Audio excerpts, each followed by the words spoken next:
Bem, vamos para a parte final, se você ainda está vivo aí, né? Depois de todas as informações, vamos aí agora para esta parte final, para os dois aspectos finais.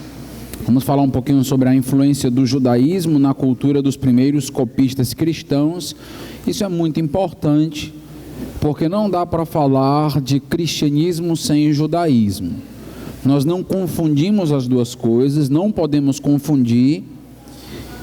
Nós estamos agora num contexto onde o judaísmo voltou a ser enfático, né? Os irmãos notaram que aí agora algumas igrejas estão com bandeira de Israel, com a menorá, e inclusive até tendo templos agora, né? Como é o templo lá do Edir Macedo e coisas assim. Então voltou a ter toda uma ênfase aí nesse misticismo judaico. Então a ideia não é nós enfatizarmos, ou melhor, a ideia não é exagerarmos a influência do judaísmo no cristianismo, mas perceber de fato aquilo que aconteceu, perceber as ligações óbvias que existem. Então, o Henry Gamble, que nós estamos usando como referencial teórico, ele afirma o seguinte: para avaliar com mais precisão o nível educacional dos escribas no primeiro século, será preciso levar em consideração esta relação entre cristianismo e judaísmo. A generalização do analfabetismo entre os primeiros cristãos deve ser, no mínimo, questionada, simplesmente pela razão de que os primeiros cristãos foram judeus convertidos, e a alfabetização desses é algo indiscutível. Então aqueles judeus, eles eram alfabetizados. A grande pergunta então é: o que você quer chamar de analfabetismo? Gamble vai afirmar: em se tratando da educação dos judeus, nós devemos lembrar, por exemplo, que segundo o historiador Flávio Joséfo, no judaísmo do primeiro século, era um dever, de fato, um mandamento religioso, que os filhos fossem ensinados a ler. Então, dentro do judaísmo, havia uma grande ênfase na leitura. Sim, nós estamos falando da leitura hebraica ainda, mas nós vamos notar que também tem implicações nos textos gregos. Vou mostrar para os irmãos. Em mais um livro, Martin Hengel, esse treinamento muitas vezes era dado em casa pelos próprios pais, mas fontes rabínicas também sugerem que no primeiro século as escolas também eram comuns nas cidades, dentro do contexto ali do primeiro século. Em uma outra obra, antes da destruição do templo, em 70 depois de Cristo, por exemplo, havia em Jerusalém cerca de 480 sinagogas, e cada uma era considerada, além de uma casa de leitura, uma casa de aprendizagem. Então havia uma grande ênfase na leitura para que os textos pudessem então ser lidos dentro das sinagogas. O Paul Kinel, ele vai trabalhar nessa obra que vai falar um pouquinho sobre essa ideia de uma história da escola cristã, da educação cristã. Há pouquíssimas dúvidas de que no primeiro século o judaísmo desenvolveu um forte interesse na alfabetização básica, e que mesmo as pequenas comunidades tinham escolas primárias. Essas escolas judaicas constituíram um sistema obrigatório de aprendizado. Talvez a grande alegação é: sim, pastor, mas nós estamos falando aqui ainda de judaísmo. Então olha o que o Gamble vai falar agora sobre esses judeus. Além da alfabetização em hebraico, é importante destacar que a língua grega já era falada e lida por vários judeus da Palestina. O helenismo já tinha alcançado todo o contexto dos judeus. O grego já havia até mesmo deslocado a língua hebraica das comunidades judaicas, da diáspora ocidental, nas quais as escrituras eram lidas em grego. Ou seja, você já vai ter aí uma comunidade judaica, essa comunidade da diáspora, que a Bíblia já era lida em grego. Ou seja, eles precisavam ter o conhecimento da língua grega, justamente para poder, inclusive, trabalhar o seu rito, a sua religião.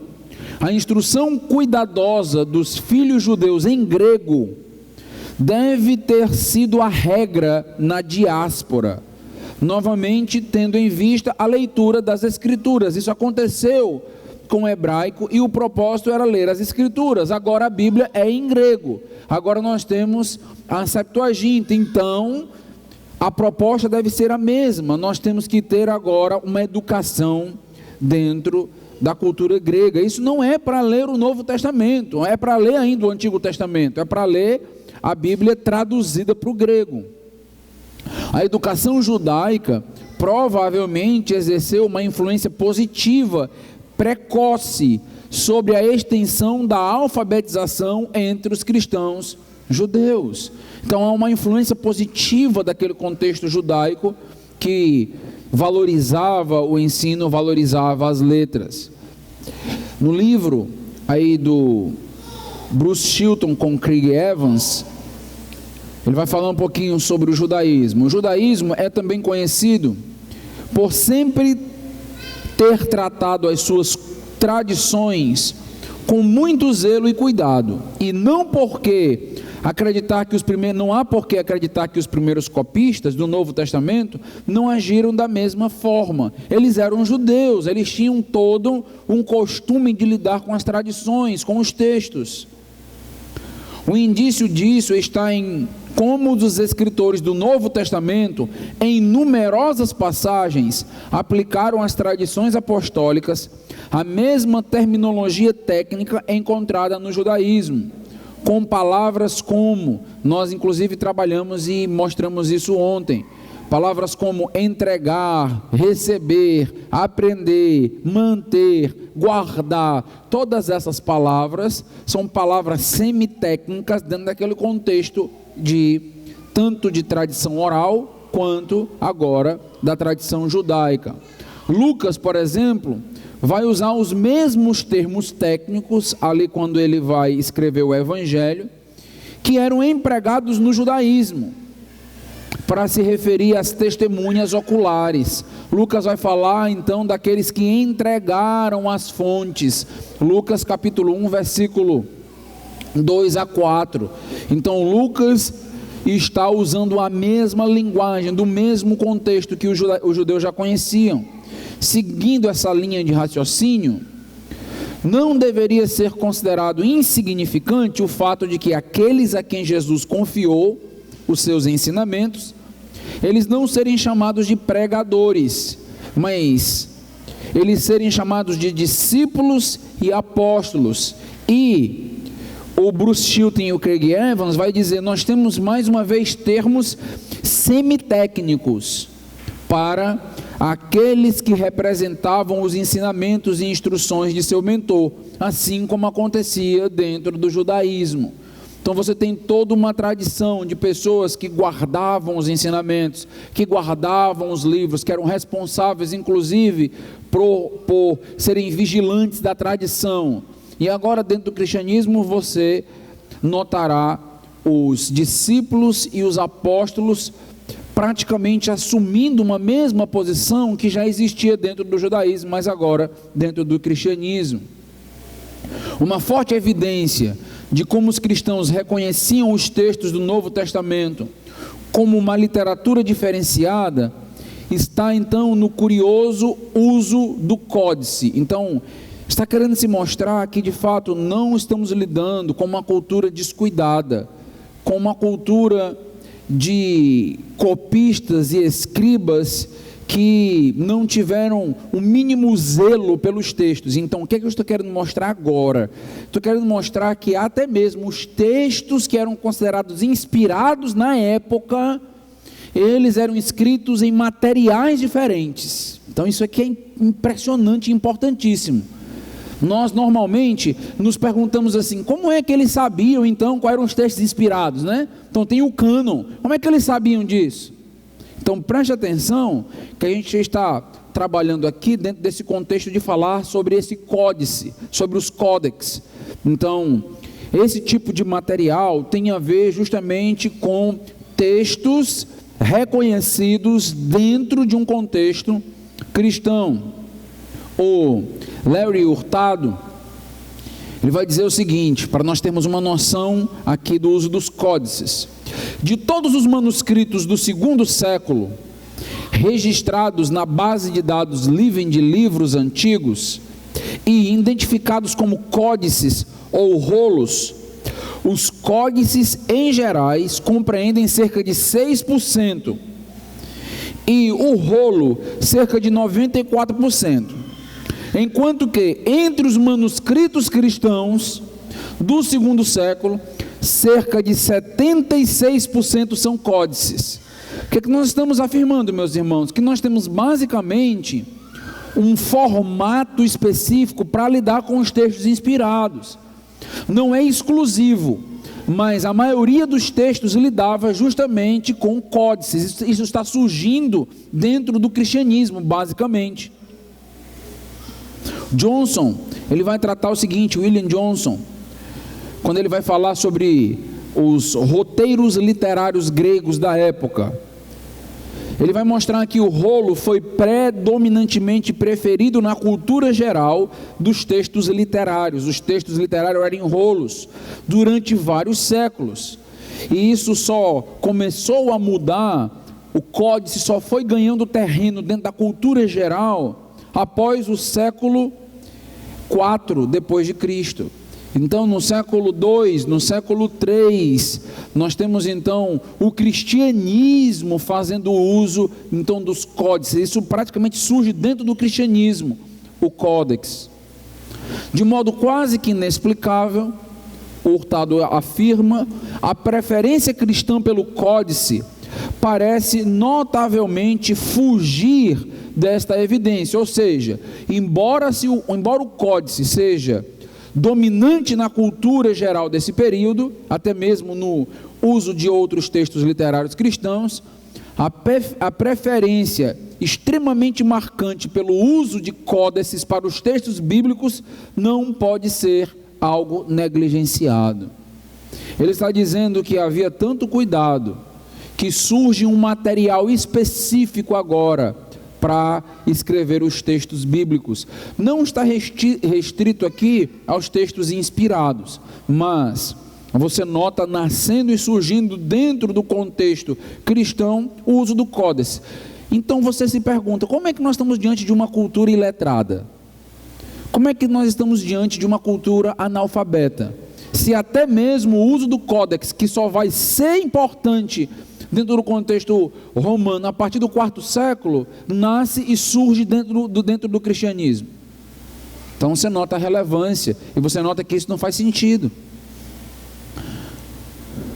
O Hurtado afirma, para textos documentários e paraliterários, os cristãos continuaram a usar rolos por um longo tempo, como refletido no importante grupo dos papiros cristãos carbonizados no VI século e descobertos em uma igreja em Petra. Ou seja, ele está dizendo que os cristãos usavam os dois materiais, mas a preferência dos textos bíblicos era pelo códex, e os textos paraliterários ou os documentos, eles eram escritos em rolos, em outro tipo de material. Continuando aqui a análise, nós temos o Peter Richardson, um ensaio em honra ao Peter Richardson. Ele vai dizer o seguinte: o lugar de destaque do códice na prática precoce de copiar pode ser uma das primeiras expressões existentes de uma cultura material distintamente cristã.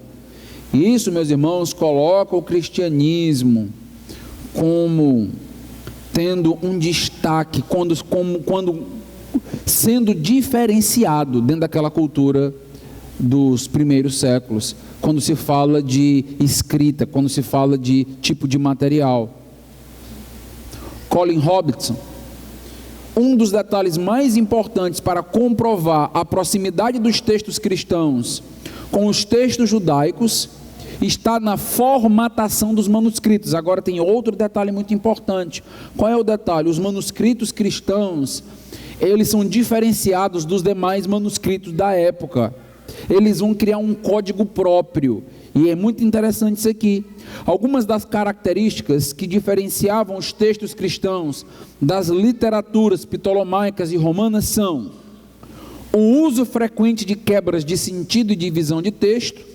Então, dentro dos manuscritos cristãos foi identificado que eles faziam certas quebras, e isso tinha a ver com a leitura do material. Então, os textos eram feitos para serem lidos publicamente, e para facilitar essa leitura, nós temos o desenvolvimento de certas quebras no texto, que facilitavam então para o leitor, dentro daquele contexto. Então você nota aqui um alto nível de erudição ao escrever o material, pensando inclusive no leitor. Algo muito importante, muito rico, que não era encontrado naquele contexto romano.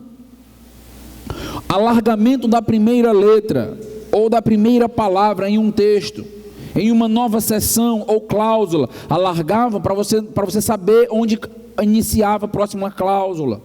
Vocês lembram que as letras eram todas unidas, então dificultava muito. No português nós temos aí os espaços separando as palavras, sujeito, verbo, predicado, tudo separadinho, tudo bonitinho.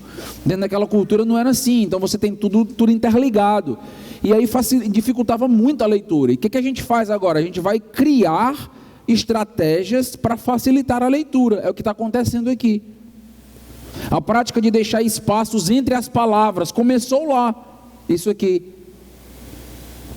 E mais frequentemente entre grupos de palavras. Você tem um grupo de palavras, um espaço, um grupo de palavras. Ou seja, você tem uma leitura de uma linha para a leitura de outra linha. É o que acontecia publicamente.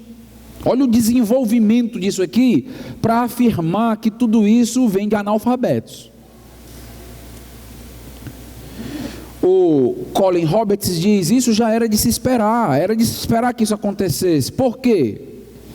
Já que seria improvável que, após toda a influência judaica, as convenções dos escribas judeus utilizadas na produção da Septuaginta fossem completamente ignoradas pelos escribas cristãos. O que ele está dizendo? Onde os escribas cristãos aprenderam essas técnicas? Com os judeus nos textos hebraicos. A influência aqui de toda a escrita hebraica, a influência do texto do Antigo Testamento em grego, a Septuaginta. Isso influenciou, isso criou uma escola de escribas para o Novo Testamento. E nós notamos que aqueles mesmos efeitos que existiam na Septuaginta, agora existem nos manuscritos do Novo Testamento. Isto aqui é peculiar ao judaísmo e peculiar ao cristianismo. Weston vai dizer o seguinte: com base nestas evidências, a melhor hipótese é que a prática dos escribas cristãos evidencia a grande influência dos escritórios judeus. Ou seja, os primeiros manuscritos cristãos dão evidências físicas das ligações históricas e do endividamento do cristianismo emergente à sua matriz judaica. Então nós não estamos falando simplesmente de um recorte qualquer dentro do contexto do primeiro século. Nós estamos falando do desdobramento, do desenvolvimento de uma cultura literária judaica, agora sendo aplicada ao cristianismo. O Craig Evans, ele diz o seguinte: é muito interessante que a primeira prática de escrivão cristão pareça ser moldada visivelmente mais por práticas de cópia judaicas do que até mesmo pelo ambiente literário de sua época. Ou seja, o cristianismo não foi tão influenciado pelo contexto romano, mas muito mais pelo contexto judaico, é o que ele está afirmando. Como a influência do zelo judaico pela transmissão de sua tradição não pode ser menosprezada, isso é um fato histórico. Não pode ser desprezada. Certamente a igreja cristã, recebendo toda essa influência, jamais teria sido totalmente diferente ou indiferente à alfabetização. Haja vista também a importância dada aos textos sagrados. Ou seja, o cristianismo continua uma tradição judaica. Mesmo que a alfabetização nunca tenha sido um requisito para toda a comunidade cristã, algo óbvio, nem todo mundo foi alfabetizado nesse sentido, sem dúvida era uma exigência primária, pelo menos para líderes e mestres. Lembra de Orígenes? Orígenes diz isso. No início do século II, por exemplo, encontramos vários bispos letrados. Encontramos vários bispos, como é o caso de Clemente de Roma, Inácio de Antioquia, Policarpo de Esmirna e Papias de Hierápolis. Assim, tanto no período inicial do cristianismo, como mais tarde, não se apresentam motivos razoáveis para duvidar que aqueles que exerciam liderança geralmente possuíam habilidades literárias. Nós temos prova de sobra para afirmar isso. Não é justo, o Henry Gamble vai dizer, ou honesto, defender a corrupção dos textos do Novo Testamento a partir da tese dos iletrados. Não é justo, pois mesmo que a comunidade cristã pudesse ser considerada em grande parte inapta, mas nós já vimos que há grandes discussões nisso, inapta para a transmissão dos textos, sempre houve a opção de recorrer a escribas profissionais para a composição das cartas. Como nós sabemos disso, o Gamble diz, isso é evidente pelo fato de muitos dos epitáfios que sobreviveram da antiguidade grega, aquele escrito, na tumba lá dos mortos, da antiguidade grega e romana, terem sido encomendadas em nome de analfabetos. Eles eram analfabetos, foram encomendados por analfabetos, mas estava lá o escrito, quem fez? Você tinha lá profissionais escrevendo e sendo contratados para isso. É por isso que Ehrman diz que eles eram completamente pobres. É importante isso aqui, porque ele vai fechando todas as brechas. Ele cria um cenário onde o cristão é completamente pobre, porque se ele for completamente pobre, e se ele for analfabeto, ele não pode contratar ninguém, porque ele não tem dinheiro. Então, no final das contas, ele nem tem condições de escrever, e nem tem dinheiro para contratar ninguém, e aí você não tem mais nada aí dentro desse cenário. É isso que ele está construindo. O último aspecto que eu quero trabalhar, características peculiares dos manuscritos. E aqui nós queremos mostrar que a qualidade nos textos cristãos, escrito pelos tais escribas analfabetos. Então, sim, meus irmãos, deixem-me dizer que nós detectamos, e precisamos ser honestos, dentre manuscritos, existem manuscritos de péssima qualidade. Certo? Então isso é muito importante, para você não entender e não acreditar que os manuscritos todos são completamente elevados. Então existem todo tipo de manuscrito. Então existem manuscritos de fato que quem está escrevendo evidencia que não conhecia a língua grega. Existem tipos de manuscritos assim. Mas reduzir ou resumir tudo aquilo que os escribas faziam a alguns manuscritos desta qualidade é problemático, é generalizar a coisa. No livro que eu escrevi, eu faço uma diferenciação entre as cartas particulares e as cartas públicas. Existiam diferenças. As cartas particulares normalmente não tinham tanto cuidado assim. Então eram cartas de pessoas que não eram de fato tão conhecedores. Então, quando você lida com a qualidade e a quantidade dos manuscritos, você precisa entender que existe essa diferenciação dentro dos manuscritos. Você precisa começar a classificar cada um dos manuscritos. Isso aqui não é simples, eu poderia dar uma conferência inteira só para falar sobre isso. Só para falar sobre os manuscritos públicos e as cartas pessoais e trazer os grandes e os vários exemplos que nós temos na história. Fica aí, quem sabe, para um outro momento. O Larry Hurtado diz o seguinte: certamente os primeiros manuscritos cristãos, apesar de serem populares, não eram de um nível tão baixo quanto os críticos pretendem estabelecer que nós acreditemos. Deveria ser no mínimo espantoso como cristãos considerados analfabetos poderiam, ao confeccionar seus manuscritos, criar artifícios tão meticulosos, artifícios tão admiráveis, ausentes até mesmo nos textos literários da época. Nós temos, meus irmãos, artifícios dentro de alguns manuscritos que não existem nem mesmo no contexto literário grego, naquele contexto, com o propósito de auxiliar o leitor na possível leitura.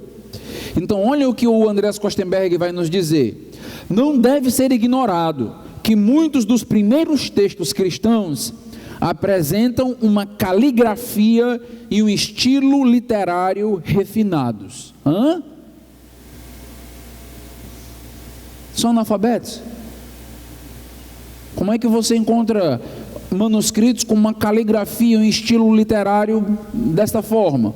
Uma cópia de Mateus, por exemplo, do final do segundo século, apresentam uma caligrafia diferenciada, muito bonita, muito elegante, segundo século apenas.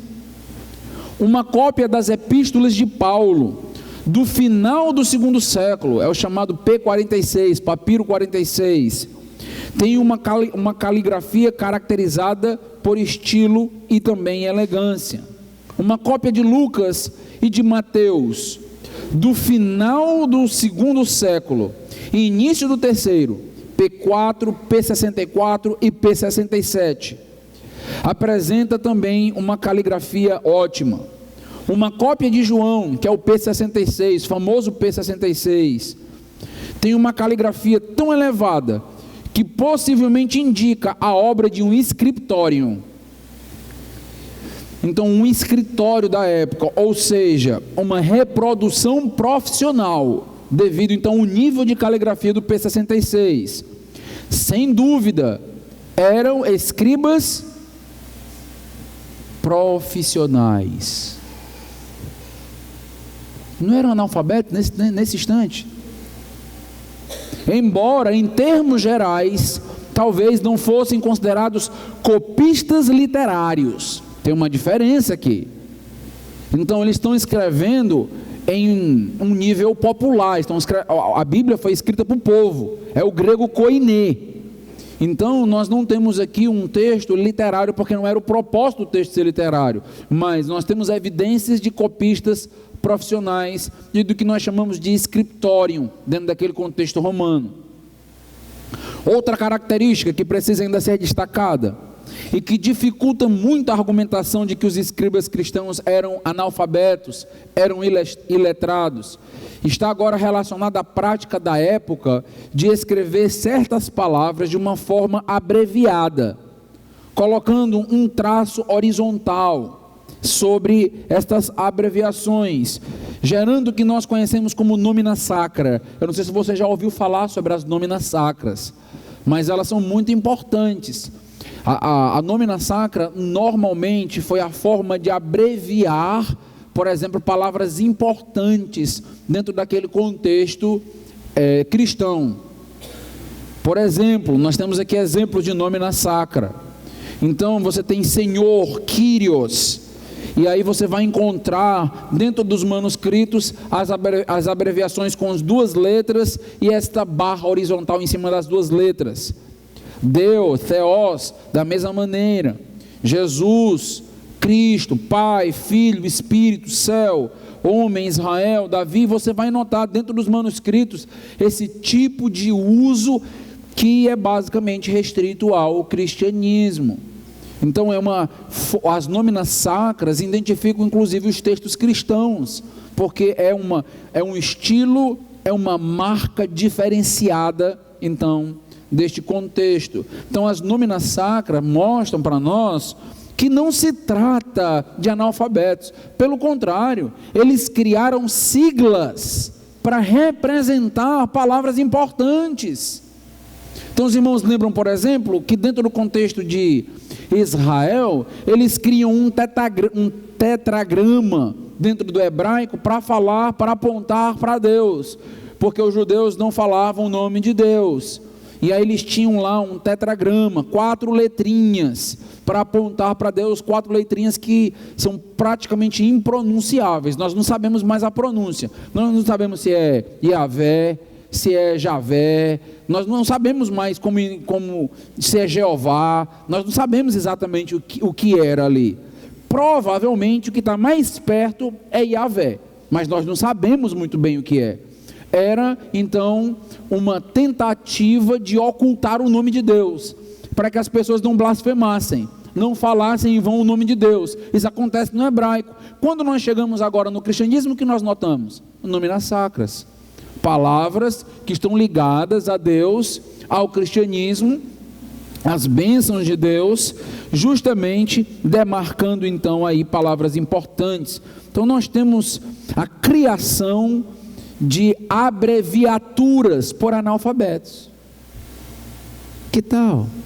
É a mesma coisa quando nós falamos, por exemplo, das cavernas, dos homens das cavernas, né? Aí você vai para as pinturas. O Chesterton, que é um apologeta católico, ele critica isso dentro do livro O Homem Eterno. Ele vai dizer, olha, você chega naquelas cavernas, né, com pinturas de animais, de caça, então você tem lá mulheres sendo representadas, homens, divindades, 2 planos, em cima e embaixo. Aí você olha e se diz, quem fez tudo isso? Você diz, não, eram os ignorantes dessa época, eles não sabiam de nada, e eles não sabiam representar nada, e eles simplesmente conquistavam as mulheres com um tacape, batendo na cabeça, e aí no final das contas nós temos aí o contexto da pré-história, que é esquisitíssimo falar de pré-história antes da história, né? Assim, o que é isso, né? Não dá nem para falar, porque tudo é história, então não dá para falar de pré-história, mas tudo bem. Aí você vai para tudo isso aí e você diz, sim, como é que nasceram, de onde surgiu tudo isso aqui, desses ignorantes aqui, que só sabe pegar um coco e bater no chão? É inexplicável, é da mesma maneira, é inexplicável, da mesma maneira que você tem toda aquela teoria da evolução do Homo sapiens, coisa linda, belíssima, Darwin, da mesma maneira você tem isso aqui, belíssimo, você tem as explicações aqui, e ninguém consegue explicar as coisas. Como é que eles criam códigos para leitura diferenciada, uma caligrafia maravilhosa, textos praticamente impecáveis, como você tem, por exemplo, os textos de Lucas, com um grego elevadíssimo. O grego de Lucas em Atos e em Lucas, no Evangelho de Lucas, é um grego maravilhoso. Você diz, como? Como é isso? Como é que isso funciona? Sim, temos também outros textos difíceis, uma linguagem delicada e complicada, mas nós temos esses textos que certamente apontam para profissionais na época. O uso da nomina sacra parece ter em suas origens, surpreendentemente cedo, tão cedo que estão presentes nas primeiras evidências de manuscritos fragmentados, datados do século II depois de Cristo, nós temos nomina sacra. Na verdade, parece bem razoável concluir, o Craig Evans afirma, que a origem desse tipo de codificação ocorre no início do século II, tendo possibilidade plausível de ter começado até mesmo no final do primeiro século.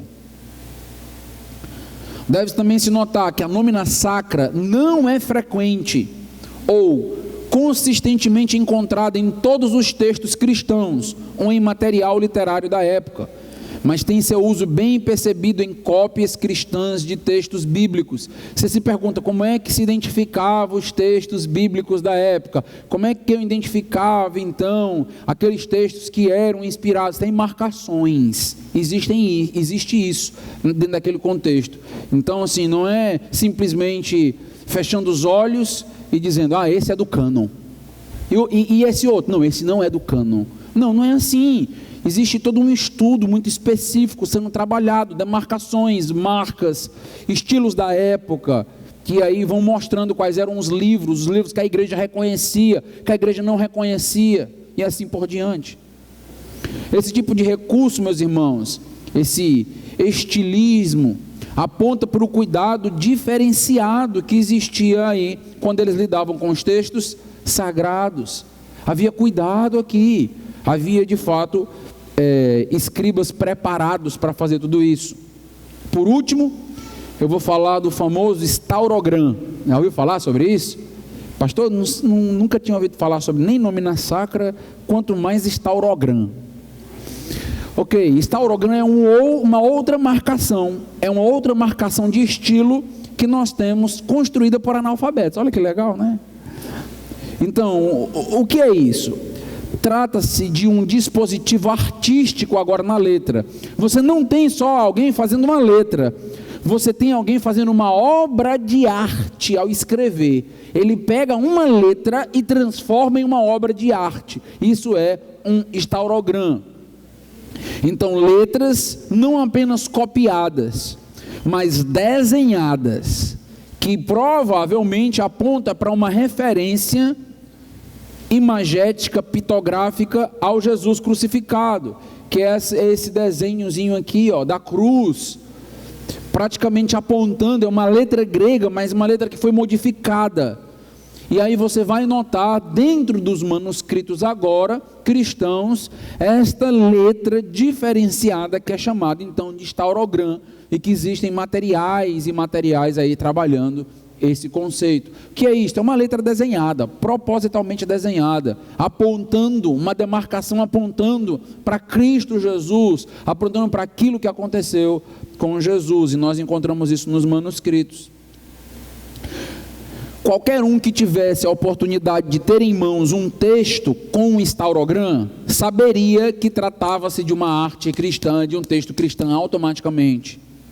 O Staurogran e a Nomina Sacra, além de mostrar a elaboração cuidadosa dos textos, é uma evidência dos esforços cristãos para expressar piedade e fé através dos textos. A letra expressando aquilo que eu creio.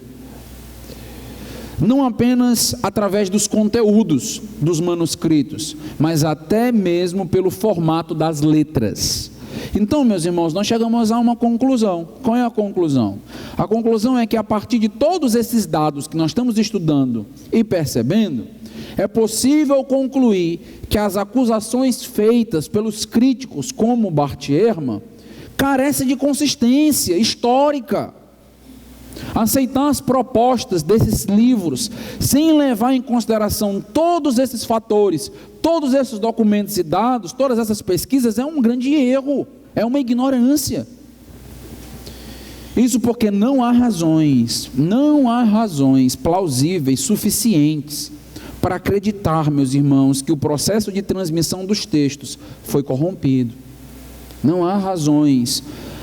Corrompido a ponto da redação original ter se perdido, de não ser mais recuperada. Não há razões para acreditar nisso. Então, nós temos base mais do que suficiente para lidar com esses textos, para lidar com a minha Bíblia e crer naquilo que Deus preservou e guardou para nós, mediante tudo aquilo que nós estamos estudando aqui. Encerrando a conferência, eu diria assim para você: agora, depois de toda essa semana, agora você está apto a abrir o capítulo 7 do meu livro e ler. Agora.